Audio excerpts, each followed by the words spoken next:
अगर कोई घटना होती है तो।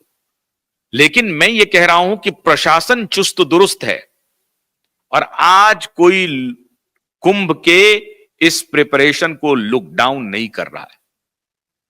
आज अगर योगी कह रहे हैं कि आज 50-60 करोड़ लोग प्रयागराज आएंगे, तो डंके की चोट पे कह रहे हैं और सारी व्यवस्था करके कह रहे हैं, और आज कुंभ भारत का गौरव बन रहा है।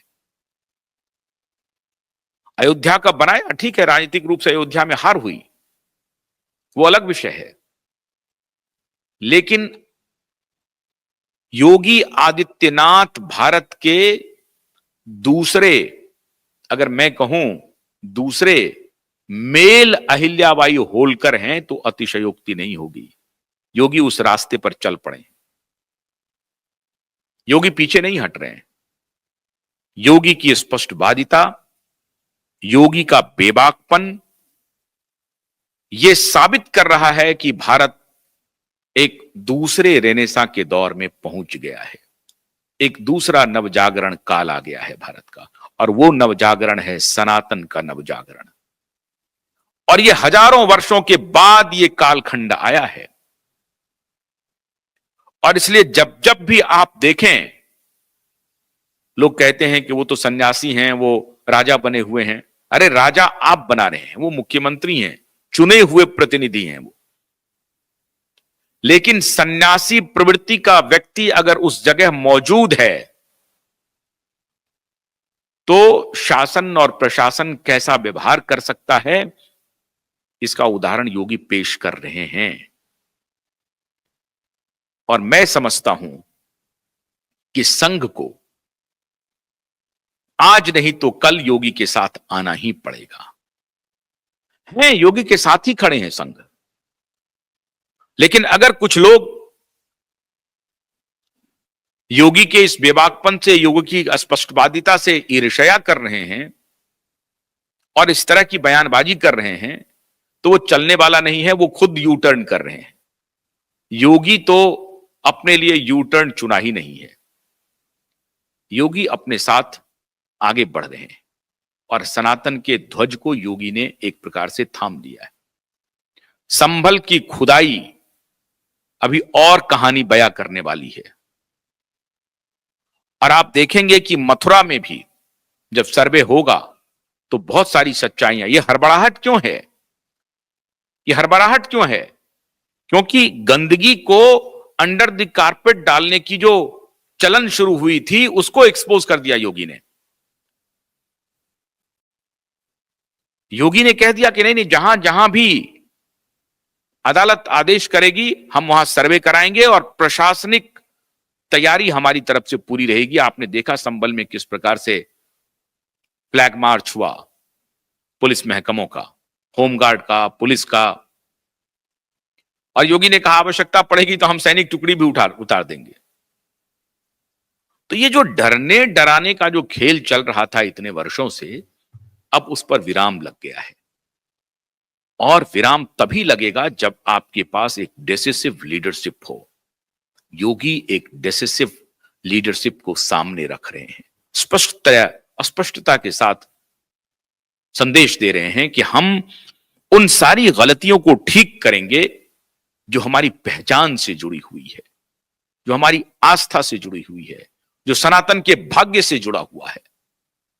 और मैं समझता हूं कि जगत गुरु आदि शंकराचार्य के बाद पहली बार इस देश में, पहली बार भारतीय वांग्मय में ऐसा लगता है कि वो सनातन का वो प्रकल्प खुल गया है, सनातन का वो ध्वज लहरा रहा है, सनातन का दीप चहु दिशा में जल रहा है, प्रकाशित है।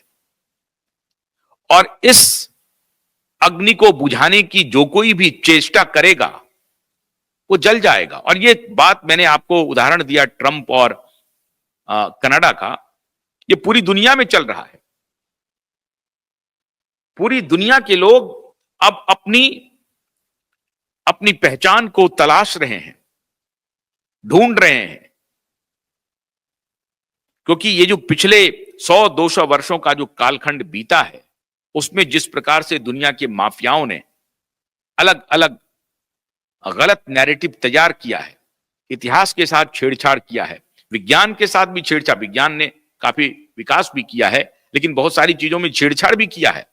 छेड़छाड़ का तात्पर्य अगर मैं कहूं आपको, आज जो क्लाउड सीडिंग हो रहा है, क्लाउड सीडिंग ड्राउट प्रोन इलाके के लिए बहुत अच्छी बात है, लेकिन अगर आप उसे हथियार के रूप में इस्तेमाल करें तो जहां आप बिना मौसम की बरसात करा सकते हैं, बिना मौसम का तूफान ला सकते हैं, जो लाया जा रहा है। अभी आपने देखा कि सऊदी अरबिया में इस प्रकार का तूफान आपने कभी नहीं देखा, वो क्लाउड सीडिंग है। और क्लाउड सीडिंग आज से नहीं हो रहा है, ये हार्प टेक्नोलॉजी कोई नई टेक्नोलॉजी नहीं है।